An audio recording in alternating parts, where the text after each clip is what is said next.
എല്ലാവർക്കും നമസ്കാരം. മനുഷ്യജീവിതത്തിൽ നാം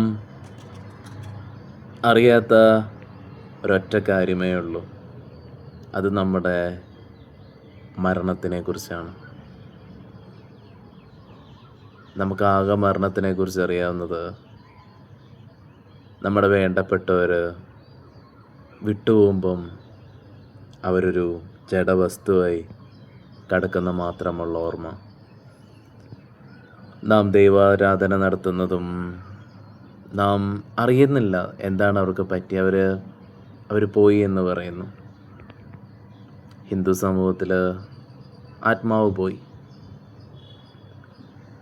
നമുക്ക് ജനനത്തെക്കുറിച്ചും ഇതേപോലെയാണ്. എവിടെയോ വന്ന് ഏതോ സ്ഥലത്ത് പിറക്കുന്നു. അതിനെ നാം കർമ്മപ്രാരാബ്ധം കൊണ്ടുവന്നതാണെന്ന് പറയും. ഏതച്ഛനും അമ്മയ്ക്കും ഏത് സ്ഥലത്തിലും ഏത് സാഹചര്യത്തിലും ഉണ്ടാവുന്നതും ഒരു പ്രാരാബ്ധമാണ്. ജനന രഹസ്യം തൊട്ട് തന്നെ ജീവിതത്തിൻ്റെ എല്ലാ രഹസ്യങ്ങളും തുറക്കുന്നുണ്ട്. നമ്മുടെ സാഹചര്യങ്ങളൊത്തൊരു കർമ്മത്തിൻ്റെ സ്ഥലത്തായിരിക്കും നാം ജീവിക്കുന്നത്. അതിനെ എപ്പോഴും നമ്മളൊരു കാലത്തെ ബന്ധിപ്പിച്ചിരിക്കുന്ന കർമ്മത്തിൻ്റെ പ്രാരാബ്ധമെന്ന് പറയും. മരണം എന്ന് പറയുന്ന കാര്യം ജീവിച്ചിരിക്കുമ്പം തന്നെ നമുക്ക് മനസ്സിലാക്കാൻ കഴിയും. നമ്മുടെ ശരീരം ഒരു ജഡവസ്തുവാണ്. ഒരു ബാറ്ററി ഇല്ലാത്ത മൊബൈൽ എന്തിനു ഉപയോഗിക്കാൻ കൊള്ളാം? എന്നാൽ മൊബൈൽ നല്ല ഭംഗിയാണ് കാണാനൊക്കെ. എന്നാൽ അതിന് ബാറ്ററി ഇല്ല. നമുക്ക് എന്തെങ്കിലും ഉപകാരമുണ്ടാവുമോ? അതേപോലെ ഈ ശരീരം ഇത്ര മാത്രമേ ഉള്ളൂ. ഇതിൽ പ്രവർത്തിക്കുന്ന ഈ എനർജി ഇപ്പം തന്നെ നിങ്ങൾക്ക് ചിന്തിക്കാൻ മനസ്സിലാക്കാൻ കഴിയും. നമ്മുടെ എനർജി എന്ന് പറയുന്നത് എന്താണോ അതാണ് ഈ കേട്ടിരുന്ന് ചിന്തിക്കുന്ന നാം. ശരീരത്തെ മാത്രം നാം കണ്ണ് കേൾക്കുന്നു, ചെവി കേൾക്കുന്നു, മൂക്ക് മണപ്പിക്കുന്നു എന്ന് പറയുന്നതിനുപരി എനർജിയാണ് ഈ ഫീലിങ്സ് അല്ല. ഡെത്തും ഇത്ര മാത്രമേ ഉള്ളൂ. നിങ്ങൾ ആ ഫീലിങ്സ് മാത്രമായതുകൊണ്ട് ഇമോഷൻസ് അവിടെ തന്നെ നിങ്ങളിൽ നിലനിൽക്കുന്നു. നിങ്ങളതായിരിക്കുന്നു. ശരീരത്തിനൊരു പ്രശസ്തിയുമില്ല. മരണം ഇത്ര മാത്രമേ ഉള്ളൂ. നിങ്ങൾ എന്തായിരുന്നോ അതായി തന്നെ ഉണ്ട്. ശരീരം പോയെന്നേ ഉള്ളൂ. നിങ്ങളവിടെ തന്നെ ഉണ്ട്. നോക്കൂ, സന്യാസം എന്ന് പറയുന്നത് തന്നെ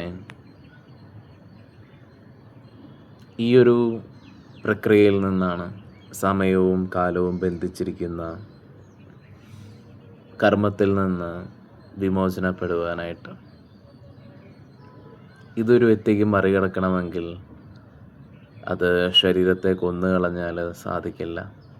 അപ്പോഴും ആ ഫീലിങ്സ് ഉണ്ട്. അപ്പം ഇതിനെ പ്രത്യേകതരം രീതിയിൽ ജീവിച്ചിരിക്കുമ്പം തന്നെ ഇത് മനസ്സെപ്പോഴാണോ ഉണ്ടെന്ന് പറയുന്നത് അത് ഫീലിങ്സിലാണ്. അത് നമ്മുടെ ഇമോഷൻസിലാണ്. ചിന്ത വരുമ്പം ചിന്തിക്കാൻ കഴിയുന്നൊരവസ്ഥയിൽ മനസ്സ് ആ ഒരു അവസ്ഥയിലാണ്. എനർജി കൊണ്ടാണ് ഇത് സംഭവിക്കുന്നതല്ല. ബുദ്ധി വെറും കാര്യങ്ങളെ ഓർക്കുന്നതെന്ന് മാത്രമേ ഉള്ളൂ. അതിൻ്റെ അപ്പുറത്തേക്ക് ബുദ്ധിക്ക് സ്വാധീനമൊന്നുമില്ല.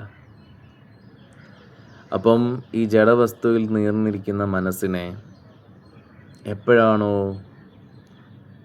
നിശ്ചലമാക്കുന്നത്, ശൂന്യമാക്കുന്നത്, അപ്പം ഇത് ജീവമുക്തമാകുന്നു. കോൺഷ്യസ്നെസ്സിലേക്ക് കടക്കുന്നു. കോൺഷ്യസ്നെസ് എന്ന് വെച്ചാൽ ഇത്ര മാത്രമേ ഉള്ളൂ. സമയത്തെ നാം അറിയാതിരിക്കുന്നു. നമ്മൾ ജീവിക്കുന്ന അത്രയും നേരം നമുക്ക് സമയം പൊയ്ക്കൊണ്ടിരിക്കുകയാണ്. കഴിക്കാൻ, ഉറങ്ങാൻ, കിടക്കാൻ, അല്ലേ? പലതിനും സമയത്താലാണ് നമ്മൾ പൊയ്ക്കൊണ്ടിരിക്കുന്നത്. എന്നാൽ ഈ ജീവൻ്റെ പൂർണ്ണാവസ്ഥ സമയം ഇല്ലാത്തതാണ്. അതിനു വേണ്ടിയിട്ടാണ് ആത്മീയ പാതയിലേക്ക് ഒരാൾ പൂർണ്ണമായിട്ട് ഇറങ്ങുന്നതും. സമയവും കാലവും അവർ മറന്ന് ഈ ഒരു കോസ്മിക്കിലേക്ക് അല്ലെ പ്രപഞ്ചത്തിലേക്ക് ലയിക്കുന്ന ഒരവസ്ഥയിലേക്ക്. അവിടെ ഒന്നുമില്ല, അവിടെ നിന്ന് എല്ലാം ശൂന്യമാകുന്നു.